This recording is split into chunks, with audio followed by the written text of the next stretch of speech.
ಬಹಳ ಕಾಲ ಅದಕ್ಕಾಗಿ ಅಂತ ಇದ್ದ ತುಳಿತವನ್ನು ಮಿಡಿತವನ್ನು ಒಂದು ಕೃಷಿ ರೂಪವಾಗಿ ಕಟ್ಟಿಕೊಡಲಾಗಿದೆ. ಈಗ ಇದನ್ನು ಮಾಡೋದಕ್ಕೆ ಉದ್ದೇಶವನ್ನು ಅವರು ತುಂಬ ಚೆನ್ನಾಗಿ ವಿವರಿಸಿದ್ದಾರೆ, ಯಾಕೆ ಬೇಕು ಅನ್ನೋದನ್ನು. ಮಾಧ್ಯಮ ಬಳಕೆ ಕುರಿತಾಗಿ, ಅಡಕದ ಕುರಿತಾಗಿ ಅವ್ರು ಹೇಳಿದ್ದಾರೆ, ಮಾಧ್ಯಮದ ಬಳಕೆ ಕುರಿತಾಗಿ ನಾನು ಹೇಳಿದ್ದೇನೆ. ಪ್ರೇಮ ಅವರಿಗೆ ನಮಸ್ಕಾರ. ಅವರು ಭಾಗವಾಗಿ ನಡೆಸಿದಂಥವ್ರು, ಅಂದರೆ ತುಂಬ ವಿಖ್ಯಾತ ಡಯಟಿಷಿಯನ್ ಅವರು ಈ ಎಲ್ಲ ಗಣ್ಯರು, ಮಾನ್ಯರು, ವಿದ್ವಾಂಸರು ಇವರೆಲ್ಲರೂ ಅವರ ತಲಸ್ಪರ್ಶಿಗೆ ಅಧ್ಯಯನ ಬಹುಕಾಲದಿದೆ, ಅವುಗಳನ್ನು ಆಧಾರ ಇಟ್ಟುಕೊಂಡು ವಿಶೇಷ ಅಧ್ಯಯನ ಮಾಡಿದಂಥದ್ದಾಗಿ ಈ ಚಿತ್ರ ರೂಪವಾಗಿದೆ. ಬಿಡುಗಡೆ ಹಂತ ಇದೆ, ತ್ರಿಭಾಷೆಯಲ್ಲಿ ಬಿಡುಗಡೆಗೆ ಸಿದ್ಧವಾಗಿದೆ. ಆ ಕಾರಣಕ್ಕಾಗಿ ನಾವು ಮುಖಾಮುಖಿಯಾಗಿ ಅದನ್ನಾಗಬೇಕು. ನಾನು ಆಗಲೇ ಹೇಳಿದ ಹಾಗೆ ಪುರಾಣ ಶಾಸ್ತ್ರ ಇತ್ಯಾದಿಗಳು ಒಂದಾದರೆ, ಆದ ನಂತರ ಸಸ್ಯಶಾಸ್ತ್ರದಿಂದ ಹಿಡಿದು ಶಿಲ್ಪಶಾಸ್ತ್ರದವರೆಗೆ ಕಮಲ ಹೇಗೆ ವ್ಯಾಪಕವಾಗಿ ಪಸರಿಸಿಬಿಟ್ಟಿದೆ, ಹರಡಿಕೊಂಡಿದೆ ಅನ್ನೋದನ್ನು ಸೂಚ್ಯವಾಗಿ ನಮ್ಮಲ್ಲಿ ತುಂಬ ವ್ಯಾಪಕವಾಗಿ ಮಾಡೋದು ಸಾಧ್ಯವಾಗಿದೆ. ಹೋದನು ಸೂಚ್ಯವಾಗಿ ಇದೆಲ್ಲವೂ ಮಾಡೋದು ಸಾಧ್ಯವಾಗಿದೆ. ಅಂದರೆ ನಾವು ಇದನ್ನು ಸ್ಪರ್ಶಿಸಿ ಬಂದಿದ್ದೇವೆ, ಕೆಲವು ಪದಗಳನ್ನು ಅಷ್ಟೇ ಅಂತ ನಮಗೆ ಗೊತ್ತಾಗಿದೆ. ಹಾಗಾಗಿ ಅಂತಿಮವಾಗಿ ಒಂದು ಹೇಳುವಂಥದ್ದು ಮೊಗದಷ್ಟು ಇದೆ ನಮಗೆ, ಇನ್ನೆಷ್ಟು ಮೊಗದ್ರು ನಮಗೆ ಸಿಗ್ತಲೇ ಹೋಗುತ್ತೆ ಅನ್ನೋದೊಂದನ್ನು ಸಿನಿಮಾ ಅಂತಿಮವಾಗಿ ಇಟ್ಕೊಂಡಿದ್ದೇವೆ. ಪ್ರತ್ಯೇಕ ನೇರ ಚಿತ್ರಗಳು, ಕನ್ನಡ ಪ್ರತ್ಯೇಕ ಚಿತ್ರ, ಸಂಸ್ಕೃತ ಪ್ರತ್ಯೇಕ ಚಿತ್ರ, ಹಿಂದಿ ಮಾತ್ರ ನಾವು ಒಂಚೂರು ಅದಕ್ಕೆ ಈ ಹಿಂದಿಯ ಲೇಪನ ಅದನ್ನು ಇತರರಿಗೆ ತಲುಪಿಸುವ ದೃಷ್ಟಿಯಿಂದ ಒಂಚೂರು ಮಾಡಿಕೊಂಡು. ನನ್ನ ಈ ಹಿಂದಿನ ಚಿತ್ರ ಏಕಚಕ್ರಂ ಅಂತ, ಅದು ನಮ್ಮಲ್ಲಿ ಕೃಷ್ಣ ಚೀಟಿಕಾ ಅಂತ ಕರಿತೇವೆ, ನಮ್ಮಲ್ಲಿ ಹೇಗೆ ಬ್ಲ್ಯಾಕ್ ಟಿಕೆಟ್ ಅಂತ ಕರಿತೀವಿ, ಹಾಗೆ ಆ ಥರದಲ್ಲಿ ಜನರು ಅದನ್ನು ಮುಗಿಬಿದ್ದು ನೋಡಿದ್ದುಂಟು ಚಲನಚಿತ್ರ ಮಂದಿರಗಳಲ್ಲಿ. ಏಕಚಕ್ರಂ ಅಂತಲೇ ನಮ್ಮ ನಾಡಿನ ಘನತಿವೆತ್ತ ವಿದ್ವಾಂಸರು ಒಬ್ಬರು, ಮಹಾಮಹೋಪಾಧ್ಯಾಯ ವಿದ್ವಾನ್ ರಂಗನಾಥ್ ಚಂದ್ರರು ಅಂತ, ಅವರು ಕೃತಿ, ಅದಕ್ಕೂ ಮತ್ತು ವಿದುಷಿಯವರೇ ವಿಶೇಷವಾದಂಥ ಆಶ್ರಯವನ್ನು ಕೊಟ್ಟಂಥವ್ರು. ಏಕಚಕ್ರಂ ಮಾಡಿದಾಗ ನಮಗೆ ಭಾಳ ಒಳ್ಳೆಯ ಅದಕ್ಕೆ ಆದಂಥ ಸಂಸ್ಕೃತ ಭಾರತಿ ಆಗಿರ್ಬೋದು, ಅಥವಾ ಸಂಸ್ಕೃತದಿಂದ ಆಗಿರ್ಬೋದು, ಸಂಸ್ಕೃತ ಬಲ್ಲವರಾಗಿರ್ಬೋದು ದೊಡ್ಡ ಸಂಖ್ಯೆ ಇದೆ. ಇಡೀ ದೇಶದಲ್ಲಿ 5 ಹಳ್ಳಿಗಳು ಕೇವಲ ಸಂಸ್ಕೃತವನ್ನೇ ಮಾತಾಡುವಂಥದ್ದು ಇದೆ ಅನ್ನೋದನ್ನು ನಾವು ಮರೆತುಬಿಟ್ಟಿದ್ದೇವೆ. ಆಮೇಲೆ ಕೆಲವು ರಾಜ್ಯಗಳಂತೂ ಸಂಸ್ಕೃತ ಆಡಳಿತ ಭಾಷೆ ಅದು ಮಾಡಿಕೊಂಡಿದ್ದಿದೆ, ಅದರದೊಂದು ನಡೆದಿದೆ. ಹಾಗಾಗಿ ಮೊದಲು ಮಾಡೋದಕ್ಕೆ ಪ್ರೇರಣೆ ಅಂದರೆ ಕಮಲವೇ ಪ್ರೇರಣೆ.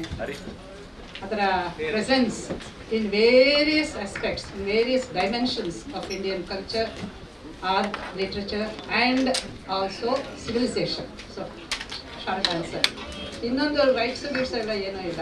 ಆಮೇಲೆ ಇಲ್ಲಿ ಪೊಲಿಟಿಕಲ್ ಆಗಿ ನಾವು ನೋಡೇ ಇಲ್ಲ. ಪೊಲಿಟಿಕಲ್ ಪಾರ್ಟಿಯಲ್ಲಿ 74ರಲ್ಲಿ ಅವರು ಕಮಲ ನಮ್ಗೆ ಗುರುತಾಗಿ ಇಟ್ಕೊಂಡಿದ್ದು.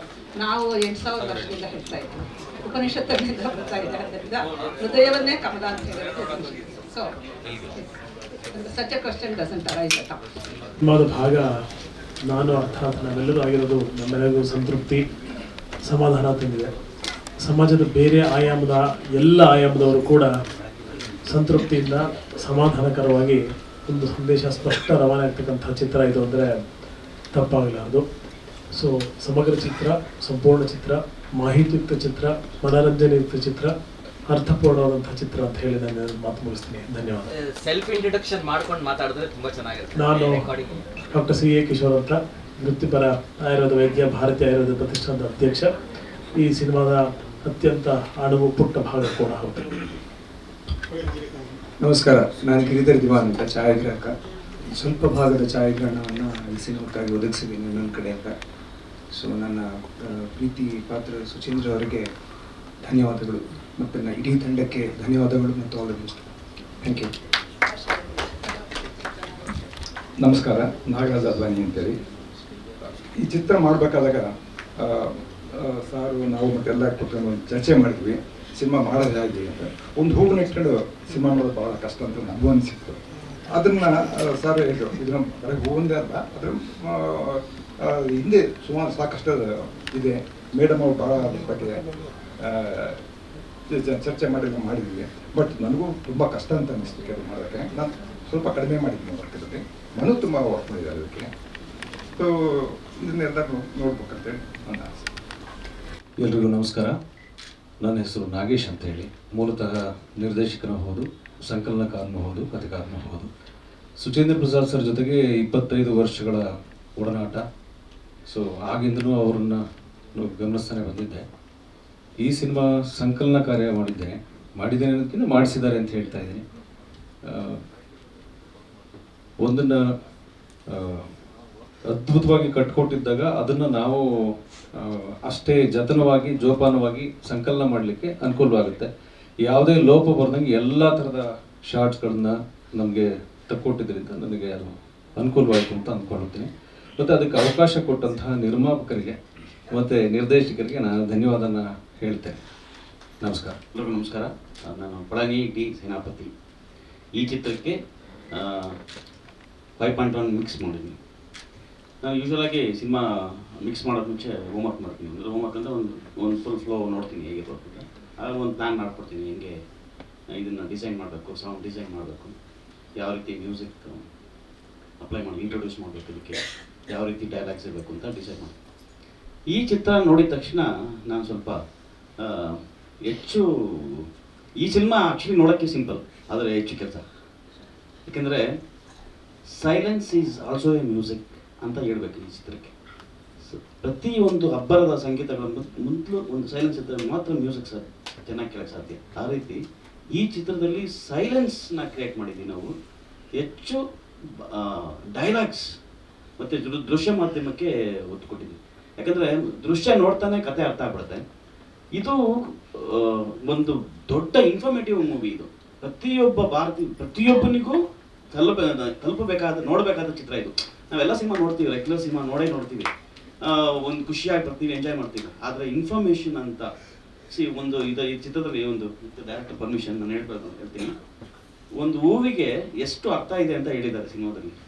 ಅದು ನಾನು ಅಲ್ಲೇ ಸಣ್ಣಾಗ್ಬಿಟ್ಟೆ.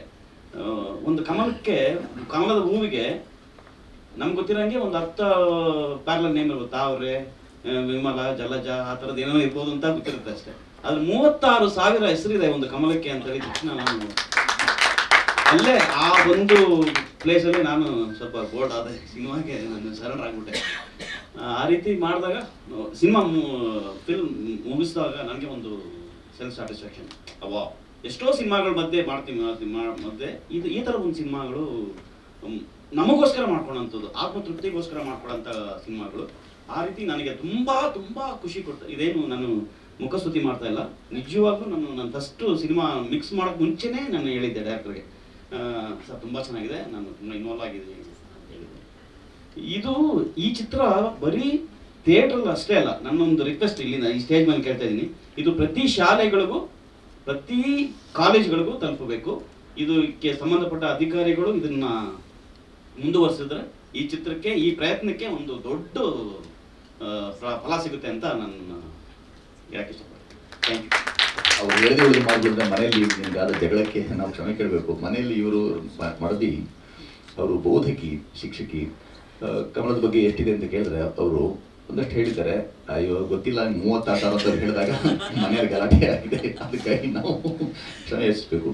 ಬಾಬಣ್ಣ ಬಹುಕಾಲದ ಒಡನಾಡಿ 25 ವರ್ಷಗಳ ನಾಗೇಶ್ ಜೊತೆ ಹಾಗೆ ಜೊತೆಗೆ ಇದ್ದಂಥವ್ರು. ಮಾತು ಸ್ವಲ್ಪ ವ್ಯತ್ಯಾಸ, ಹಾಗಾಗಿ ಮತ್ತೆ ಬಾಬಣ್ಣ ಒಂಚೂರು ವ್ಯತ್ಯಾಸ, ಒಂಚೂರು ಆರೋಗ್ಯ ಕಡಿಮೆ ಇರೋದ್ರಿಂದ ಸ್ವಲ್ಪ ಮಾತಿಗೆ ಇನ್ನು ರಣರಣ ಅನುರಣ ಅಂತ ಹಾಡಿದಂಥ ಲಾವಣಿ ಗೀತೆ ಏನಿದೆ ಅದನ್ನು ಹಾಡಿದಂಥವ್ರು ಅನಿಲ್ ಅಂಬಾರಿ ಅವರು. ಅವ್ರ ಮಾತು. ಶುಭೋದಯ, ಎಲ್ರಿಗೂ ನಮಸ್ಕಾರ. ನನ್ನ ಹೆಸರು ಅನಿಲ್ ಅಂಬಾರಿ. ನಿಷಾದ ಅಲ್ಲ, ರಿಷಭ. ಮಾನ್ಯ ಸುಚೇಂದ್ರ ಪ್ರಸಾದ್ ಅವರು ಸ್ಪಂದನ ತಂಡದಲ್ಲಿ ನಾವು ರಂಗಭೂಮಿ ಮೇಲೆ ಕೆಲಸ ಮಾಡೋಕ್ಕೆ ಅವಾಗಿಂದ ಪರಿಚಯ. ನನಗೆ ಈ ಹಾಡೋದಕ್ಕೊಂದು ಅವಕಾಶ ಕೊಟ್ಟು ನನಗೆ ತುಂಬ ಸಂತೋಷ ಆಗಿದೆ. ಯಾಕಂದ್ರೆ ನನ್ನ ಬಾಲ್ಯದಿಂದಲೂ ಲಾವಣಿಗಳನ್ನ ಹಾಡೋದು ತುಂಬ ಇಷ್ಟ. ಈ ಸಿನಿಮಾದಲ್ಲಿ ಅದನ್ನು ಬಂದಿರೋದು ನನಗೆ ತುಂಬ ಖುಷಿ ಕೊಟ್ಟಿದೆ. ಹಾಡು ಕೂಡ ಚೆನ್ನಾಗಿ ಮೂಡಿ ಬಂದಿದೆ. ಇದನ್ನು ಸಂಗೀತ ನಿರ್ದೇಶಕರು ಚೆನ್ನಾಗಿ ಮಾಡಿದ್ದಾರೆ. ಇದನ್ನು ಅವಕಾಶ ಮಾಡಿಕೊಡೋದಕ್ಕಾಗಿ ಸುಚೇಂದ್ರ ಪ್ರಸಾದ್ ಅವರಿಗೆ ಮತ್ತು ಬರಹಗಾರರಿಗೆ ಮತ್ತು ನಿರ್ಮಾಪಕರಿಗೆ ಎಲ್ಲರಿಗೂ ನನ್ನ ಪೂರ್ವಕವಾದ ಧನ್ಯವಾದಗಳನ್ನು ಅರ್ಪಿಸ್ತೇನೆ. ಎಲ್ಲರಿಗೂ ನಮಸ್ಕಾರ. ನಾನು ಪ್ರಸನ್ನ ವೈದ್ಯ ಅಂತ, ಹಿಂದೂಸ್ತಾನಿ ಸಂಗೀತಗಾರ. ಸಿನಿಮಾ ರಂಗಕ್ಕೆ ಪ್ರಥಮವಾಗಿ ಸುಚೇಂದ್ರ ಪ್ರಸಾದ್ ಅವರ ಆಶೀರ್ವಾದದಿಂದ, ಗೆಳೆತನದಿಂದ ಪದಾರ್ಪಣೆ ಮಾಡ್ತಾ ಇದ್ದೇನೆ. ಸ್ವಲ್ಪ ಹಾಡೋದಕ್ಕೆ, ಮರೆಯೋದಕ್ಕೆ ಎಲ್ಲದಕ್ಕೂ ಅವಕಾಶ ಸಿಕ್ಕಿದೆ. ಅದಕ್ಕಾಗಿ ನಿರ್ದೇಶಕರಿಗೆ, ನಿರ್ಮಾಪಕರಿಗೆ ತಮ್ಮೆಲ್ಲರಿಗೂ ಧನ್ಯವಾದ. ನಮಸ್ಕಾರ. ಶಂಕರ್ ಶಾನ್ಭಾಗ್ರು ಶಂಕರ್ ಶಾನ್ಭಾಗ್ರು ಒಂದು ಹಾಡು ಹಾಡಿದ್ದಾರೆ ಮತ್ತು ಒಂದು ಗೀತೆ ಸಂಯೋಜನೆ ಮಾಡಿದ್ದಾರೆ. ಅದಕ್ಕೆ ಸಾಹಿತ್ಯ ಮತ್ತು ಅವರು ಒದಗಿಸಿರುವಂಥದ್ದು. ನಮ್ಮ ಅನೇಕ ವಿದ್ವಾಂಸ ಇಲ್ಲಿ ಬಂದಿದ್ದಾರೆ. ಅದರಲ್ಲಿ ಮೈತ್ರಿ ಸಂಸ್ಕೃತ ಸಂಸ್ಕೃತಿ ಪ್ರತಿಷ್ಠಾನ ಗಣೇಶ್ ದೇವರು ಸಹ ಅವರು ಇದರಲ್ಲಿ ಭಾಗವಾಗಿ ಸಂಸ್ಕೃತಕ್ಕಾಗಿ ಕೆಲಸ ಮಾಡ್ತಿರೋ ಜೀವ. ಎಲ್ಲರೂ ಬಂದಿದ್ದಾರೆ. ವಿದುಷಿ ವೀಣಾಶಿ ಶೆಟ್ಟಿ ಬಂದಿದ್ದಾರೆ. ತುಂಬ ಜನ ಆಶಾ ಜಗದೀಶ್ ಬಂದಿದ್ದಾರೆ, ನಮ್ಮ ಸಂಸ್ಕಾರ ಭಾರತೀಯ ಸಂಘಟನಾ ಮಂತ್ರಿಗಳು ಆಶಾಜಿ ಬಂದಿದ್ದಾರೆ, ಜಗದೀಶ್ ಬಂದಿದ್ದಾರೆ. ಅವರೆಲ್ಲರೂ ನಾನು ಮಾಧ್ಯಮದ ಮುಂದೆ ನೀವು ಬಂದಿದ್ದೀವಿ, ಹಾಗಾಗಿ ಧನ್ಯವಾದ ಅಂತ ಹೇಳೋದು ಕೆಲಸ ಮಾಡಲೇಬೇಕು. ಈಗ ನಿಮ್ಮ ಸಂಕಲನಕಾರರಿಗೆ ಏನೋ ಒಂದು ಪ್ರಶ್ನೆ ಅಂತ ಹೇಳಿ. ನಾನು ಮೂಲತಃ ನಿರ್ದೇಶಕನಾಗಿದ್ದೆ ಅಂತ ಆರಂಭದಲ್ಲೇ ಹೇಳಿದೆ. ನಾನು ಯಾಕೆ ಎಡಿಟಿಂಗ್ ಕಲ್ತ್ಕೊಂಡೆ ಅಂತಂದರೆ, ಒಬ್ಬ ನಿರ್ದೇಶಕನಿಗೆ ಸಂಕಲನ ಗೊತ್ತಿಲ್ಲದೆ ಇದ್ದರೆ ಎಡಿಟರ್ ಆಗೋಕ್ಕೆ ಸಾಧ್ಯ, ಇದು ಡೈರೆಕ್ಟರ್ ಆಗೋಕ್ಕೆ ಸಾಧ್ಯ ಇಲ್ಲ ಅನ್ನೋದು ನನಗೆ ಆವಾಗಲೇ ಕಾಶಿನಾಥ್ ಅವ್ರ ಹತ್ರ ಕೆಲಸ ಮಾಡಬೇಕಾದಾಗಲೇ ನನ್ನ ತಲೆಗೆ ಬಂದಿತ್ತು. ಸೊ ಹಾಗಾಗಿ ನಾನು ಎಡಿಟರ್ ಕೂಡ ಆದೆ. ಈ ಸಿನಿಮಾದಲ್ಲಿ ಬೇರೆ ಸಿನಿಮಾಗಳಲ್ಲಿ ಏನಿರುತ್ತೆ, ನಿಮಗೆ ಒಂದು ಶಾರ್ಟ್ ಕಟ್ ಅಂತ ಮಾಡಿರ್ತಾರೆ, ಇದೊಂದು ಮಿಡ್ ಶಾರ್ಟು, ಇದೊಂದು ಕ್ಲೋಸ್ ಶಾರ್ಟು, ಇದೊಂದು ಹೀಗೆ ಹೀಗೆ ಹೀಗೆ. ಇಲ್ಲಿ ಅವ್ರು ಹಂಗೆ ಹೇಳಿಲ್ಲ ನನಗೆ, ಏನು ಮಾಡ್ತೀನಿ ಇಂತಲ್ಲಿ ಏನಿದೆ ಮಾಡು ನೋಡೋಣ ಅಂದರು. ಅದು ಚಾಲೆಂಜ್ ಅದು. ಆಮೇಲೆ ನನಗಿಂತ ಮುಂಚೆ ಇನ್ನೊಬ್ರು ಯಾರು, ನಾನು ವ್ಯಸ್ತನಾಗಿದ್ದರಿಂದ ಇನ್ನೊಬ್ಬರನ್ನ ಕಳಿಸಿದ್ರೆ ಅವ್ರಿಗೆ ಸಂಸ್ಕೃತ ಹೋಗಲಿಲ್ಲ. ಆಗಲೇ ಯಾರೋ ಹೇಳಿದ್ರಲ್ಲ ನಿಮ್ಮ ಭಾಷೆ ಇದು ಅಂತ, ಅದು ಕನ್ನಡವೇ. ಸೊ ನಾನು ಅವ್ರ ಒಡನಾಡಿ ಆಗಿದ್ದರಿಂದ ಅವರ ನಾಡಿ ಗೊತ್ತು, ನನಗೆ ನಾಡಿ ಮಿಡಿತ ಗೊತ್ತು. ಹಾಗಾಗಿ ಈ ಕಟ್ಟನ್ನು ಇಲ್ಲಿ ಮಾಡಿದ್ರೆ ಅವ್ರಿಗೆ ಒಪ್ಪಿತವಾಗುತ್ತೆ ಅನ್ನೋದೊಂದಿತ್ತು. ಆಮೇಲೆ ನಾನು ನೇರವಾಗಿ ನಾನು ಏನೋ ಮಾಡಿದರೆ ಏನೋ ಮಾಡಿ ಮುಗಿಸ್ಬಿಡ್ಬೇಕು ಅನ್ನೋದಿಲ್ಲ. ನನಗದು ಓಕೆ ಆದಮೇಲೆ ಅಷ್ಟೇ ಅವ್ರಿಗೆ ತೋರಿಸುವಂಥದ್ದು ಸಿನಿಮಾ. ನಾನು ಯಾವುದೇ ಇಲ್ಲಿವರೆಗೆ ನಿರ್ದೇಶಕರ ಜೊತೆ ಇಟ್ಕೊಂಡು ಎಡಿಟ್ ಮಾಡಲ್ಲ, ಸ್ಕ್ರಿಪ್ಟ್ ಇಟ್ಕೊಂಡು ಎಡಿಟ್ ಮಾಡಲ್ಲ. ಸ್ಕ್ರಿಪ್ಟ್ ಇಟ್ಕೊಳ್ದೇನೆ ನಾನು ಎಡಿಟ್ ಮಾಡ್ಕೊಂಡು ಹೋಗ್ತೇನೆ. ಆವಾಗ ಅವರು ಬಂದು ಕೂತು ನೋಡಿದಾಗ ಅವ್ರಿಗೆ ಅನ್ಸುತ್ತೆ ಇದು ಇರಬೇಕಾ ಬೇಡವಾ ಅನ್ನುವಂಥದ್ದು. ಮುಖ್ಯವಾಗಿ ಎರಡೆರಡು ಭಾಷೆ ಒಟ್ಟೊಟ್ಟಿಗೆ ಕೆಲಸ ಮಾಡುವಾಗ, ಅದರಲ್ಲೂ ಸಂಸ್ಕೃತವನ್ನು ಎಡಿಟ್ ಮಾಡುವಾಗ ನನಗದೊಂಥರ ಚಾಲೆಂಜೇ ಅದು.